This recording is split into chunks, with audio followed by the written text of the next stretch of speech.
And are you aware that there are possibly more than just my DNA and the DNA of an unknown female on Well, the there's a sweatshirt? lot of, yeah, and that's one of the contentions that the defense has had, is that for years this DNA was not run through any database, CODIS or other databases, to try and determine as to whose identity that DNA belonged. Okay, and there's other things there. There's a multitude of physical evidence that was found at that crime scene, which hasn't been either tested or B tested against any, or to see if there's any matches with database.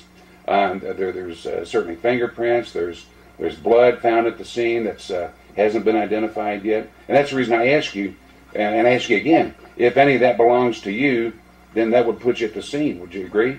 That is correct. If something of mine was there at the scene, that means that I would have been there. Right. And that's why I have no problem speaking with you. That's why I had no problem meeting with you. That's why I've been forthright and honest with the prosecution team.